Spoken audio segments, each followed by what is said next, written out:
So ayan mga idol, isang magandang tanghali po sa ating lahat. Welcome back to my channel. Muli tayong mamamanas. Pasensya na kayo mga idol, tagal natin walang upload. Ilang days tayong walang upload. Gawa ng kararating lang natin galing sa pagtuna fishing. Kahapon tayo nakarating. Masaklap nga lang. Nakakalungkot kasi wala tayong video sa pangtuna fishing. Hindi nagkarga yung ating SD card. Sayang. Kaya wala tayong upload sa pagtuna fishing. Nabakante yung upload natin, nabakante yung ilang araw. So ngayon magtatry tayo mamana. Sana makapag video tayo, makahuli para ayos, makadilinsya tayo. So dito lang ako, sakop lang ito ng aming barangay Punta Maria ng Borongan City. So antabay na lang mga idol kung ano yung mahuli natin. Bago yung rubber natin, buena mano natin ngayon. Pinalitan ko ng bago yung ating rubber, gawa nang napuputol lang yung luma. So let's go mga idol.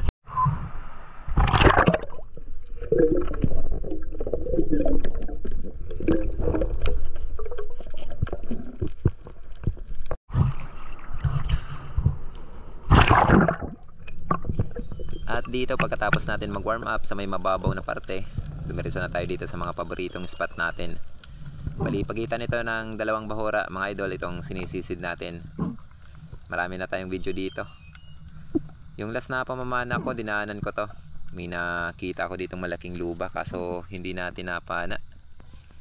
Kaya ngayon baka sakali ako na muli natin makita yung luba kaso nabigo tayo, wala dito yung luba.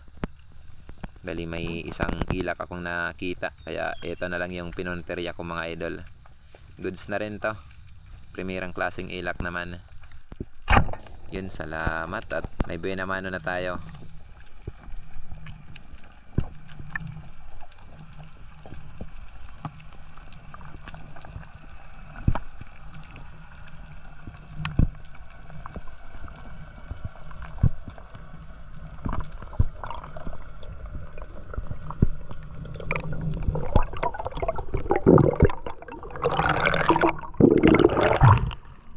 Salamat Lord, pinamana natin ilak.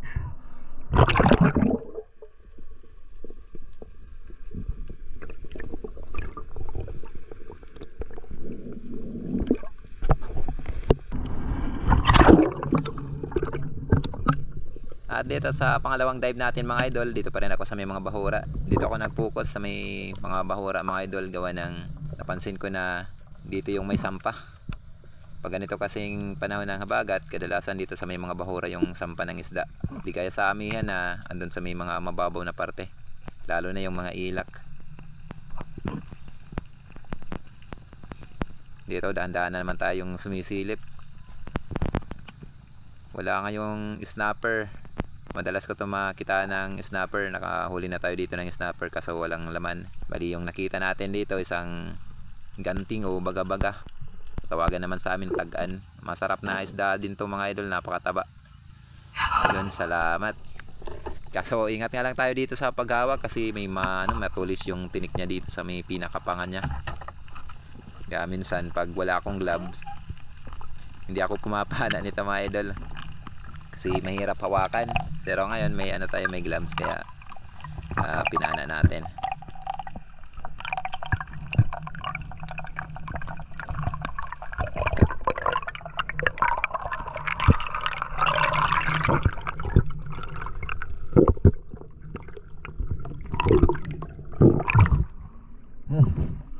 Salamat. Kalawis na natin.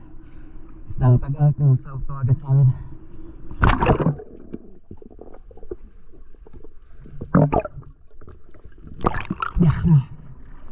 Baga-baga. Sarap na isda ito idol.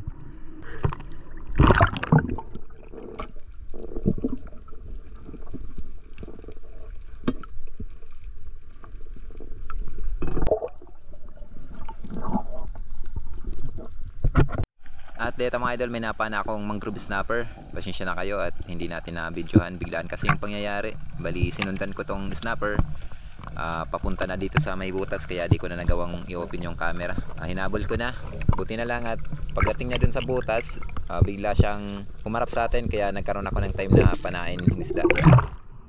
Salamat Lord. Paano tayo lang mangrove snapper.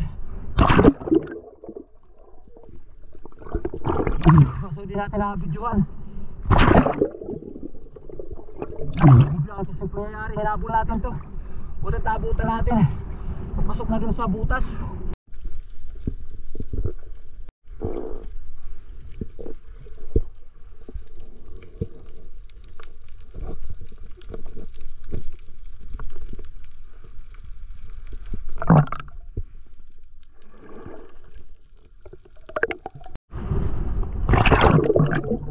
At dito, mabanti lang tayo ng halos 100 meters mula dun sa napanaan natin ng mangrove snapper. Bali, dito pa rin tayo sa may mga bahura. Maraming bahura kasi dito sa area na ito.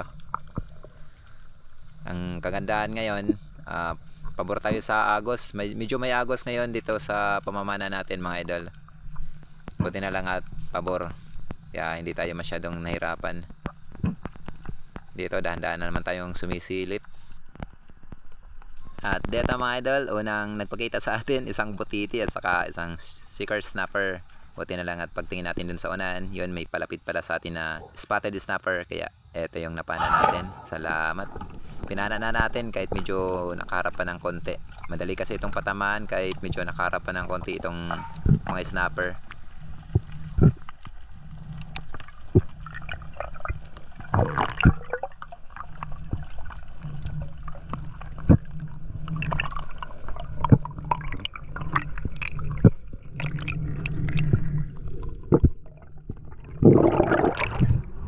Salamat. Spotted snapper.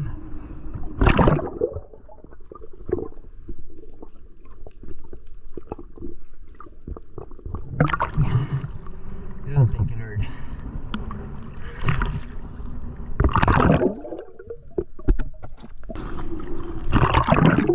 So another dive naman po tayo mga idol. Isa pa rin itong bahura. Ito yung bahura na tinuro ko kay Idol GP. Kaso pag namamana daw siya, hindi niya tumatandaan. Marami kasing bahura na halos kahawig nito, kaya medyo nalilito si Idol GP. Tinuro ko to kay Idol GP kasi magandang spot to mga idol. Marami na tayong video na nakakahuli tayo dito ng mga magandang klaseng isda. Kaya ito, subukan naman natin na silipin kung meron ba naman laman. Dito masyado tayong maingat mga idol, gawa ng may pagkamailap na rin yung mga isda na pumapasok dito. Ito may nakita tayong dalawang isda, isang maya-maya at isang mangrove snapper. Bali itong mangrove snapper yung pinana natin.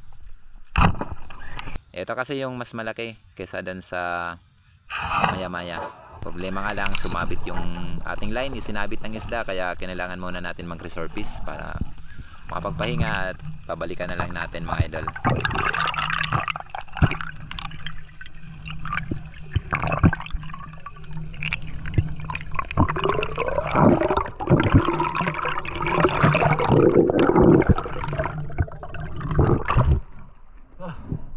Sumabit mga idol. Kala tayo ng snapper.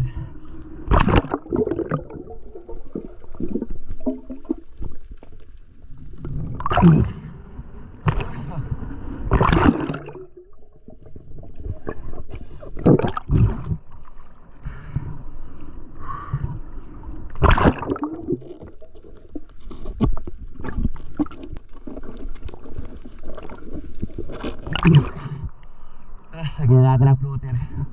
Mabigat kasi yung ano natin. Pala, lumulubog.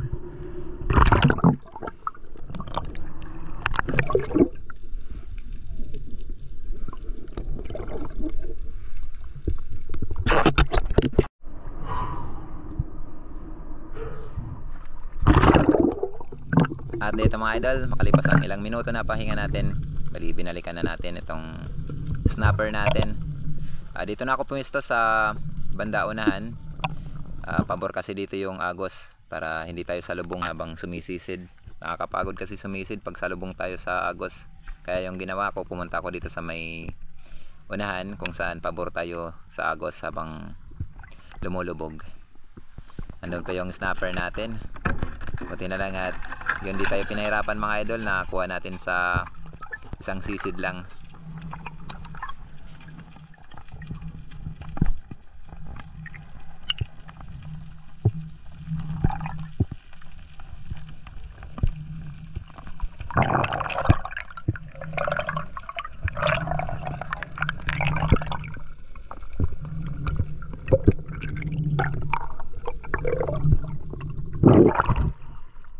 Lord. Nakuha din natin.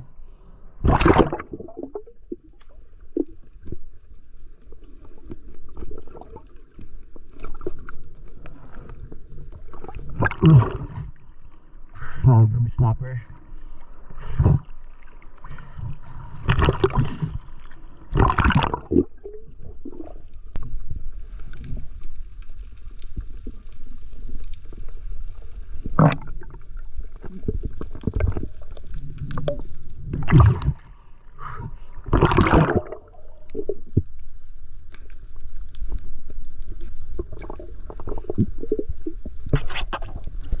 Sa mga idol, balik pamagilid na tayo.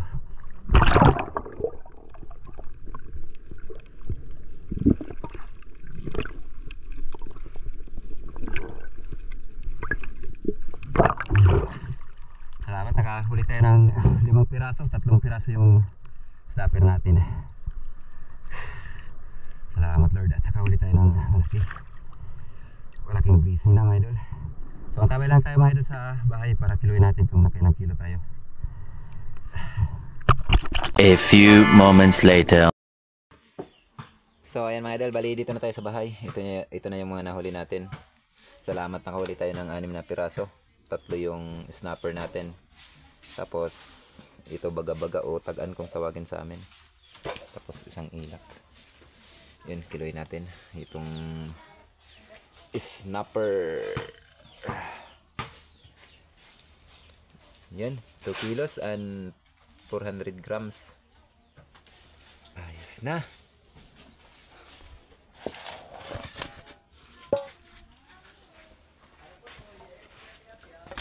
Kilos and 400 grams. Ito naman yung binta natin to. Yung isang ano natin, ulam natin yan. Yan, 1 kilo and 50 grams.